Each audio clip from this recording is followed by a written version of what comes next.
무리가 몰려와서 하나님의 말씀을 들을새 예수는 게네사렛 호숫가에 서서 호숫가에 배 두 척이 있는 것을 보시니 어부들은 배에서 나와서 그물을 씻는지라. 예수께서 한 배에 오르시니 그 배는 시몬의 배라. 육지에서 조금 떼기를 청하시고 앉으사 배에서 무리를 가르치시더니 말씀을 마치시고 시몬에게 이르시되 깊은 데로 가서 그물을 내려 고기를 잡으라. 시몬이 대답하여 이르되 선생님, 우리들이 밤이 새도록 수고하였으되 잡은 것이 없지만은 말씀에 의지하여 내가 그물을 내리리이다 하고, 그렇게 하니 고기를 잡은 것이 심히 많아 그물이 찢어지는지라.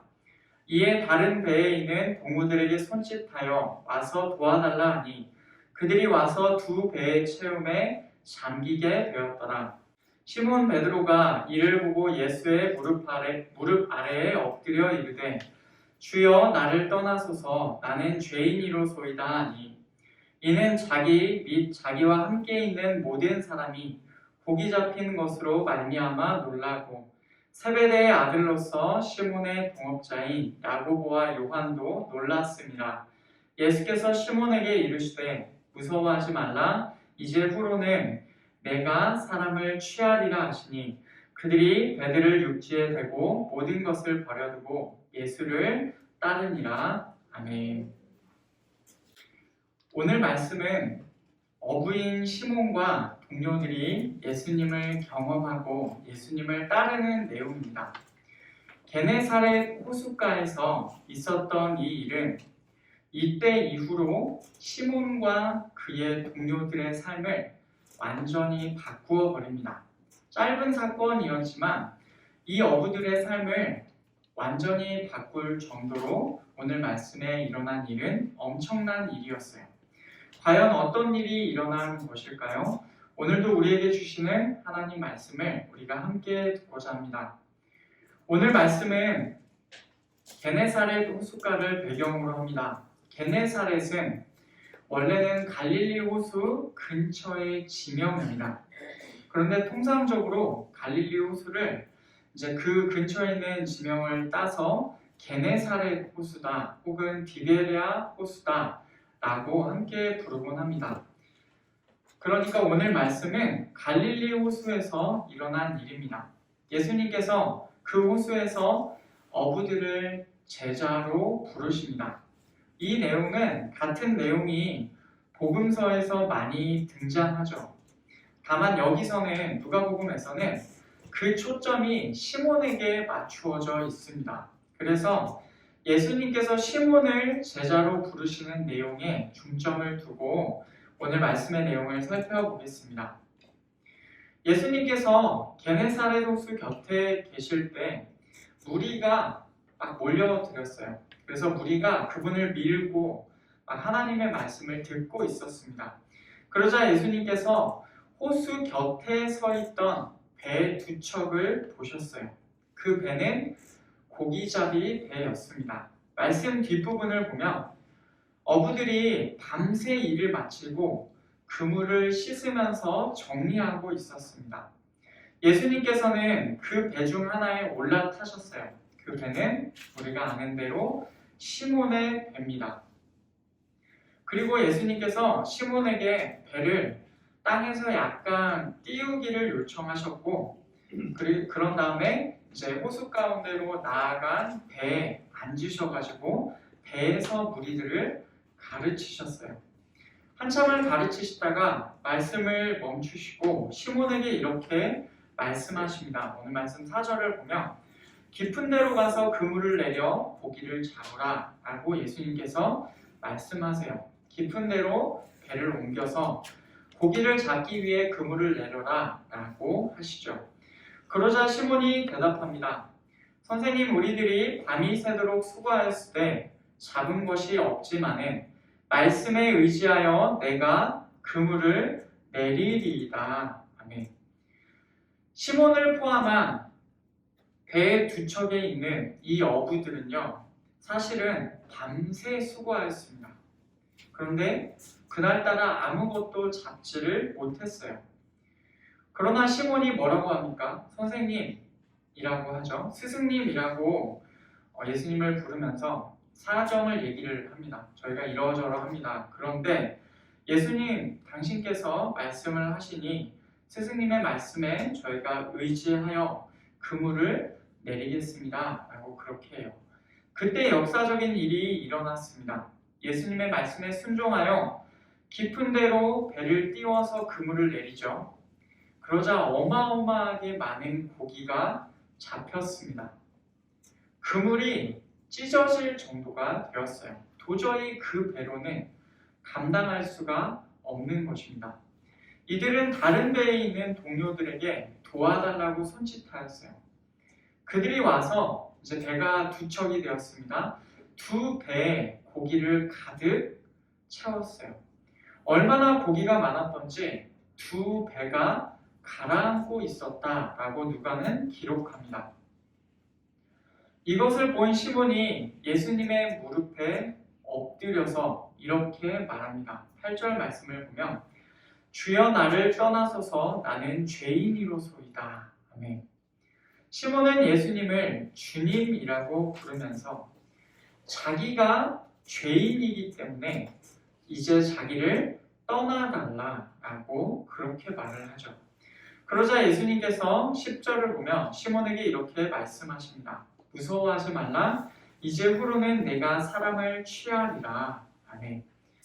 무서워하지 말라라고 하시면서 이제 후로는 사람을 취할 것이다 라고 말씀하세요. 여기서 취하리라, 사람을 취할 것이다 라는 표현은요, 원래는 산채로 잡는다 라는 그런 표현입니다. 전에는 물고기를 잡던 시몬이 이제는 사람을 잡게 될 거다, 사람을 낚게 될 거다 라는 그런 의미죠. 그 말씀을 들은 시몬과 동료들은 배를 땅에 대고 모든 것을 버려두고 예수님을 따랐습니다. 이것으로 오늘 말씀이 마무리가 됩니다. 요약해보면 무리로부터 떠나기 위해서 예수님께서 시몬에게 배를 띄우라고 명령하셨고 그에게 깊은 데로 가서 그물을 던지라고 하셨습니다. 시몬은 예수님의 말씀에 순종하겠다고 말을 하죠. 그리고 그가 순종하자 엄청난 고기를 잡게 되었습니다. 그러자 시몬이 뭐라고 합니까?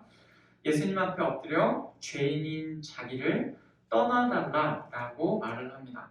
그러자 예수님께서 그에게 너가 사람을 산채로 잡게 될 것이다 라고 말씀하셨고 이제 시몬과 동료들은 예수님을 따르게 되었습니다.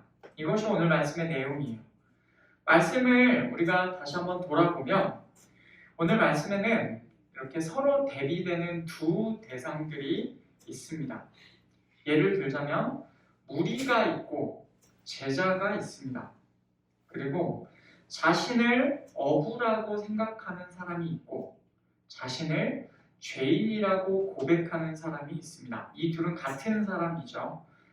호수에서 물고기를 잡는 일을 하는 사람이 나오고 또 사람을 산채로 잡게 될 거다라고 그 일을 하게 될 사람이 언급이 됩니다. 여러분 이런 차이들, 이런 대비되는 대상들이 바로 오늘 말씀을 이해하는 열쇠와도 같습니다. 우리는 이 안에서 다양한 변화를 보게 됩니다. 무리 가운데에서 제자가 됩니다. 어부에서 자기를 어부라고 생각하는 사람이 자신을 죄인이라고 고백하게 됩니다. 자기가 그동안 생업을 위해서 잡고 있는 대상이 물고기였었는데 이제는 그 대상이 사람으로 변하게 됩니다. 이 모든 변화가 어떻게 일어나게 되었습니까? 오늘 말씀의 한가운데에 있는 사건. 예수님의 말씀대로 행하자 엄청난 양의 물고기를 잡게 되었다라는 그 사건에서부터 일어나게 됩니다. 오늘 우리는 이 핵심 사건과 이것이 불러일으킨 변화에 좀 집중해보고자 합니다. 어떻게 이런 변화가 일어나게 되는지 그 변화의 내용을 하나씩 다시 살펴보겠습니다. 맨 먼저 살펴볼 것은 시몬의 고백이 변화되었다는 점이에요. 처음에 그는 자신을 어부라고 생각합니다. 그런데 나중에 그는 자신을 뭐라고 생각합니까? 죄인이라고 생각합니다. 그 내용이 오늘 말씀 5절과 8절에 나옵니다. 시몬이 대답하여 이르되 선생님 우리들이 밤이 새도록 수고하였으되 잡은 것이 없지만은 말씀에 의지하여 내가 그물을 내리리이다 하고 시몬 베드로가 이를 보고 예수의 무릎 아래에 엎드려 이르되 주여 나를 떠나소서 나는 죄인이로소이다 하니 아멘. 시몬은 처음에 그물을 내리라 라는 예수님의 말씀에 5절 말씀처럼 말을 합니다. 자기들이 밤새 수고하였지만 아무것도 잡은 것이 없다라고 그렇게 말을 해요. 여러분, 시몬은요, 고기를 잡는 것을 생업으로 하는 사람이에요. 전문 어부이고 자기 소유의 배도 있습니다. 그리고 동업자들도 있어요. 이 정도면 자신의 일에서 제법 잘 나가는 사람이고 이 정도면 꽤 괜찮은 그 자신의 직업에서 꽤 괜찮은 위치에 위치하고 있는 그런 사람입니다. 이런 사람이 왜 밤에 그것도 밤을 새서 수고하였겠습니까? 남들은 잠을 자는 그 시간에 왜 이 사람이 밤새 수고하였을까요? 그때가 원래 고기를 잡기에 최적의 시간이었다는 것입니다. 그런데 그날은 고기가 잡히지 않았어요. 그것도 아무것도 잡은 것이 없다라고 말할 정도로 그날따라 기가 막힌 날이었습니다. 그럼에도 이 사람들은 어업을 생업으로 하는 사람들이라 그렇게 그날의 모든 수고가 헛되게 돌아간 것 같은 그 상황에서도 그물을 씻으면서 일을 마무리합니다. 그 말은 또 다른 날에 고기를 잡아야 하는 그 일이 있기 때문에 그 날을 그물을 씻는 것으로 마감을 하며 다음 날을 기약한다라는 그런 말이겠죠. 시몬은 이렇게 전문 어부였습니다. 오늘 이 말씀에서 드러나 있는 것이 그가 정말 전문적으로 어업을 감당하고 있는 어부다라는 것을 우리가 알 수가 있습니다. 그런데 그는 고기 잡는 일을 전혀 알 것 같지 않은 예수님의 말씀에 순종합니다. 밤이 아니라 낮이었지만 깊은 데로 배를 띄워서 그물을 내리라 라는 예수님의 말씀을 따르지요. 그러자 그가 엄청난 역사를 보게 됩니다. 밤새 한 마리도 잡지 못했던 물고기를 배의 두 척이 가라앉고 있을 정도로 잡게 되는 것이죠. 이 역사가 예수님으로부터 나왔음을 시몬은 누구보다도 잘 알고 있습니다. 그러자 그는 어떻게 합니까? 예수님의 무릎 아래에 엎드립니다. 자신을 죄인이라고 말하며 떠나달라고 해요. 왜 갑자기 시몬이 이렇게 갑작스러운 변화를 겪게 되었을까요? 이것의 의미가 무엇입니까? 엎드려서 자신을 죄인이다 라고 고백하는 시몬의 모습은 성경에서 종종 찾아볼 수 있는 모습입니다. 예를 몇 가지 들겠습니다. 여호수아 5장에서 요단강을 건넌 여호수아가 여리고 가까이 왔을 때 있었던 일을 보면 이렇게 되어 있습니다. 여호수아 5장 14절 그가 이르되 아니라 나는 여호와의 군대 대장으로 지금 왔느니라 하는지라 여호수아가 얼굴을 땅에 대고 엎드려 절하고 그에게 이르되 내 주여 종에게 무슨 말씀을 하려 하시나이까 아멘. 여호수아가 여리고 가까이 왔을 때 한 사람을 만납니다. 그런데 그와 대화를 나누고 알고 보니까 여호와의 군대 대장인 것이죠. 그러자 여호수아가 얼굴을 땅에 대고 엎드려 절을 합니다. 에스겔 1장을 보면 에스겔이 그발 강가에 있을 때 여호와의 영광을 보게 됩니다. 사방에 광채가 나는 그 모양을 보고 있다가 그것이 여호와의 영광의 형상의 모양임을 알게 됩니다. 그러자 그가 한 일은 뭐였냐면 엎드리는 것이었어요. 이사야 1장에서는 우시야 왕이 죽던 해에 이사야가 환상을 보게 됩니다. 주께서 앉으신 보좌가 있는 성전을 보게 되죠. 그때 이사야의 반응이 무엇입니까? 이사야 6장 5절을 보면 그때 내가 말하되 화로다 나여 망하게 되었도다. 나는 입술이 부정한 사람이요 나는 입술이 부정한 백성 중에 거주하면서 만군의 여호와이신 왕을 배었음이로다 하였더라. 아멘. 거룩하신 하나님을 뵈면서 이사야 선지자는 오히려 자신의 부정결함을 고백합니다.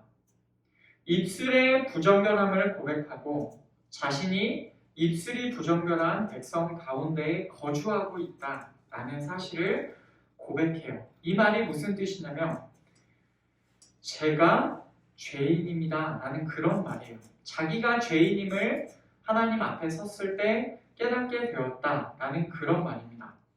예를 든 이 상황들에서 여기 나오는 사람들이 보이는 반응이 바로 지금 시몬의 반응과 연결이 되죠. 엎드렸고 자신의 죄인됨을 고백하였습니다. 여러분 이 상황들의 공통점이 무엇입니까? 자신의 목전에서 하나님을 경험하였다는 것입니다. 그렇다면 오늘 말씀에서도 시몬이 느꼈던 것은 바로 이 정도의 무게였다라고 우리가 생각해 볼 수 있겠죠. 시몬이 괜히 엎드려서 자신의 죄인됨을 고백한 것이 아닙니다. 그는 자신에게 그물을 던지라 라는 말씀을 주신 이분이 하나님의 사람임을 알았습니다. 사람에게서 날 수 없는 하나님의 역사를 경험한 사람이 마땅히 보일 수 있는 반응인 것이죠. 마치 하나님을 뵌 것 같은 그 상황에서 시몬 베드로는 엎드렸고 자신의 자격 없음을 고백하였습니다. 그러자 이제 다른 변화가 생기게 됩니다. 어부였던 그가 자신을 죄인이라고 고백하자 시몬에게 또 다른 변화가 생기게 되어요. 예수님께서 시몬에게 말씀하시는 두 내용을 보면 앞의 내용과 뒤의 내용을 함께 볼 텐데 내용이 달라집니다. 누가복음 5장 4절과 10절을 보면 이렇게 되어 있습니다. 말씀을 마치시고 시몬에게 이르시되 깊은 데로 가서 그물을 내려 고기를 잡으라. 10절 세베대의 아들로서 시몬의 동업자인 야고보와 요한도 놀랐습니다. 예수께서 시몬에게 이르시되 무서워하지 말라. 이제 후로는 내가 사람을 취하리라 하시니. 아멘. 앞에서는 예수님께서 시몬에게 뭐라고 하셨습니까? 고기를 잡으라고 하셨어요. 그런데 이제는 사람을 취하리라. 사람을 산채로 잡을 거다 라고 그렇게 말씀하십니다. 전에는 물고기를 잡는 것이 시몬의 일이었다면 이제는 사람을 잡는 것으로 바뀌게 됩니다. 시몬이 자기가 잡아야 될 대상에 변화가 일어난 것이죠.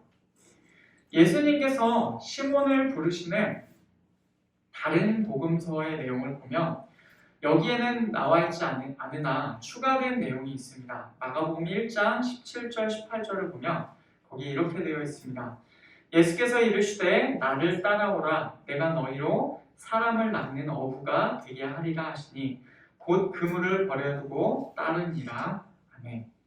예수님께서 시몬과 그의 형제 안드레에게 나를 따라오라 라고 말씀을 하십니다.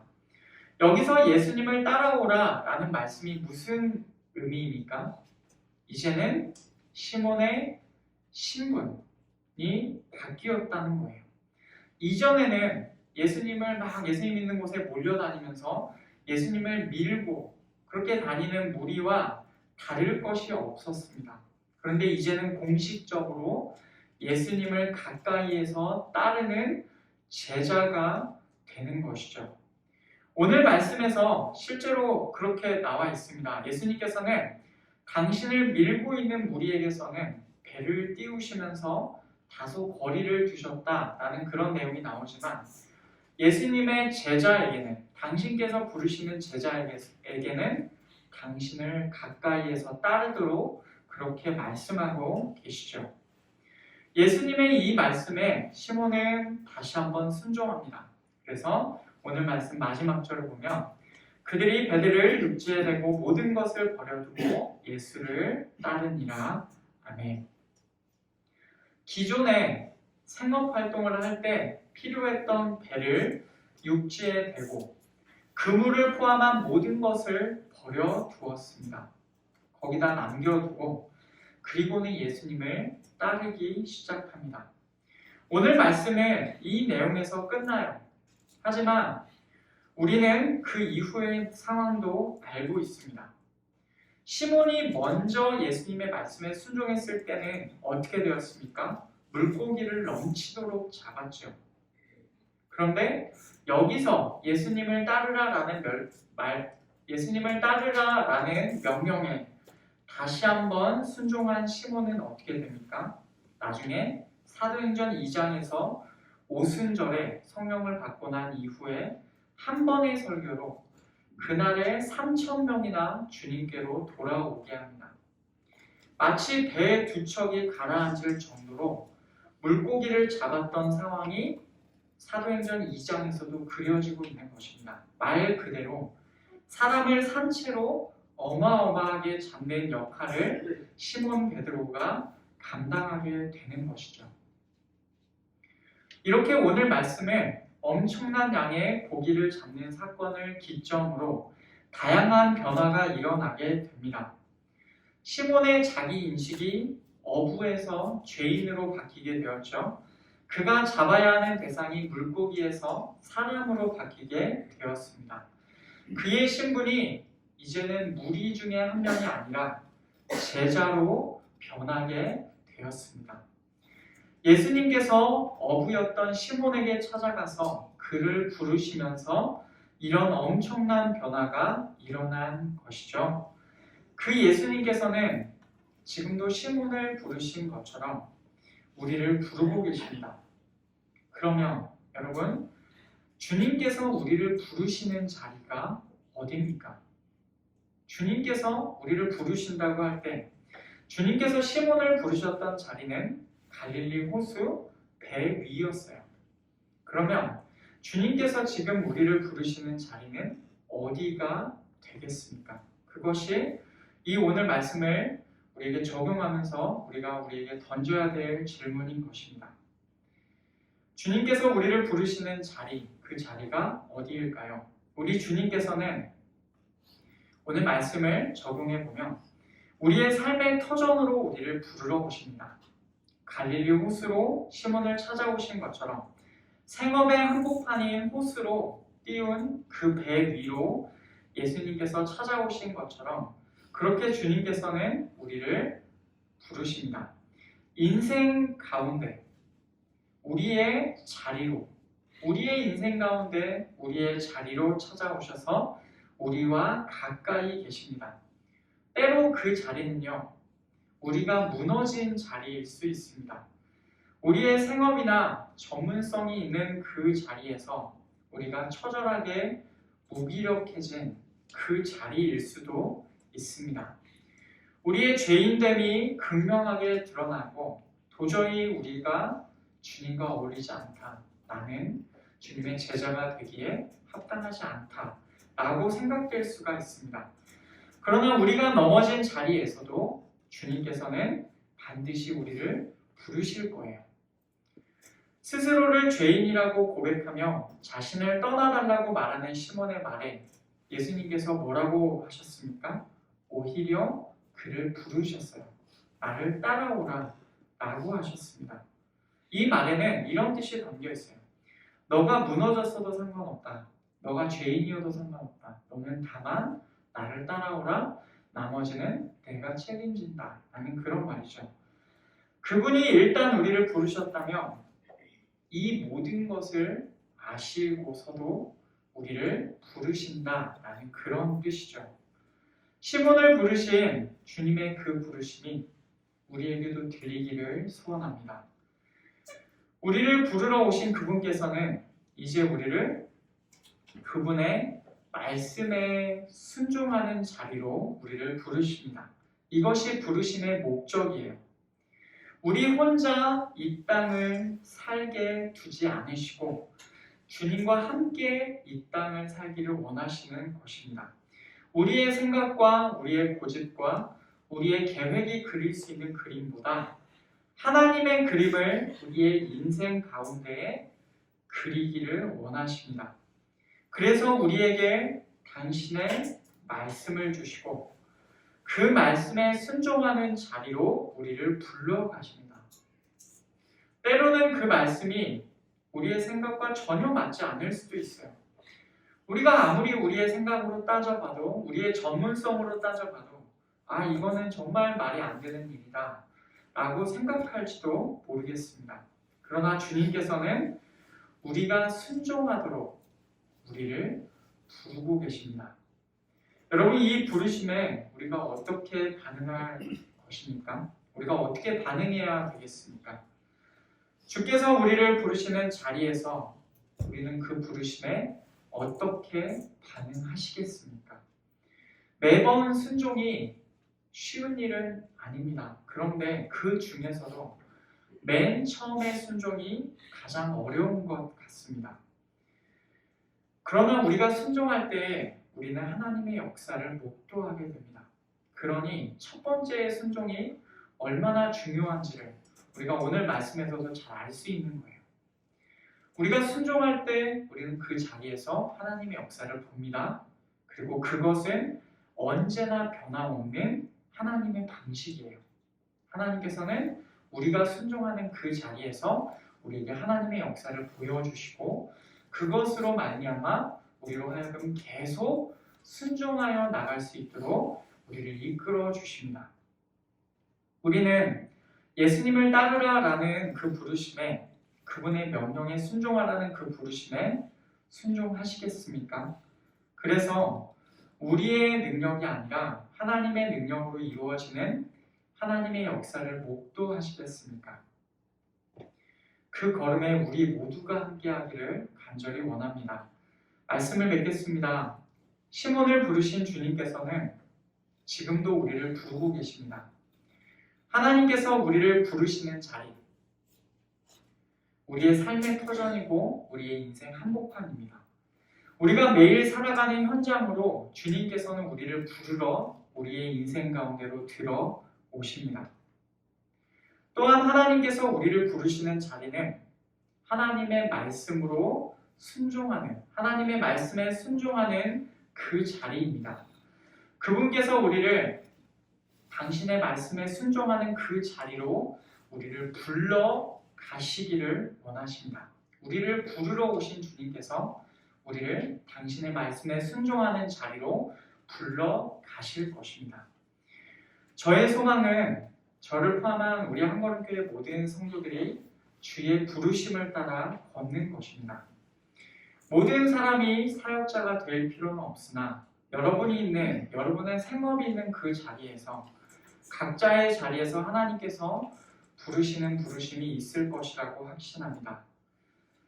그 부르심이 들려올 때 여러분 어떻게 반응하시겠습니까? 순전한 마음으로 주님을 따라 걸어갔으면 좋겠고, 그래서 하나님의 크신 역사를 여러분의 삶의 현장 가운데서 목도하였으면 좋겠고, 그래서 하나님의 그림이 우리의 인생 가운데 이루어지게 되는 귀한 인생 살아가시기를 간절히 축복합니다.